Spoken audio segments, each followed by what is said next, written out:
નમસ્કાર દર્શક મિત્રો, હું છું આશ્લેષા પટેલ અને આપ જોઈ રહ્યા છો અર્થ પડકાર ન્યૂઝ। અરવલ્લી જિલ્લા કોંગ્રેસ સમિતિ દ્વારા આજે મોડાસા 4 રસ્તા ખાતે વોટ ચોરી મુદ્દે ધારણા કાર્યક્રમ યોજાયો। જિલ્લા કોંગ્રેસ પ્રમુખ અરુણભાઈ પટેલે જણાવ્યું કે ભારતીય જનતા પાર્ટી દ્વારા સતત ચૂંટણી પ્રક્રિયામાં ગેરરીતિઓ કરી લોકશાહીના મૂળભૂત સિદ્ધાંતો સાથે છેડછાડ કરવામાં આવે છે। મતદાર યાદીમાં ખામીઓ, બોક્સ એન્ટ્રીઓ તેમજ સત્તાનો દુરુપયોગ કરી પ્રજાના હકનું હનન કરવામાં આવી રહ્યું છે।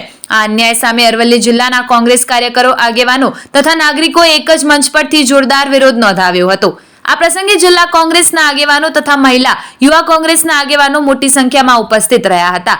કોંગ્રેસ પાર્ટી સ્પષ્ટ કહી રહી છે કે લોકશાહી અને મતાધિકારની રક્ષા માટે લડત ચાલુ રહેશે અને પ્રજાના હક્કો સાથે છેડછાડ સહન કરવામાં આવે નહીં। મોડાસા ખાતે ધારણા પ્રદર્શનમાં અરવલ્લી જિલ્લા પ્રમુખ અરુણભાઈ પટેલ, પૂર્વ ધારાસભ્ય જશુભાઈ પટેલ, પૂર્વ ધારાસભ્ય રાજેન્દ્રસિંહ ઠાકોર, પૂર્વ પ્રમુખ કમલેન્દ્રસિંહ મંત્રી, કાંતિભાઈ ખાંટ, ઉપપ્રમુખ જયદત્તસિંહ પુવાર, જિલ્લા લઘુમતીના ચેરમેન સલીમભાઈ બાકરોલિયા, કિસાન કોંગ્રેસ સેલના હિંમતસિંહ બળવંતસિંહ રાજપૂત, પૂર્વ જિલ્લા સદસ્ય જયેશભાઈ અંસારી, મહિલા પ્રમુખ ઉષા રાઠોડ, તાલુકા પ્રમુખ વંદનસિંહ મકવાણા તેમજ આગેવાન કાર્યકરો હાજર રહ્યા હતા। આવા જ અવનવા સમાચારો માટે જોતા રહો અર્થ પડકાર ન્યૂઝ। રિપોર્ટર યુસુફ કલાલ, પાંચકુવાડા।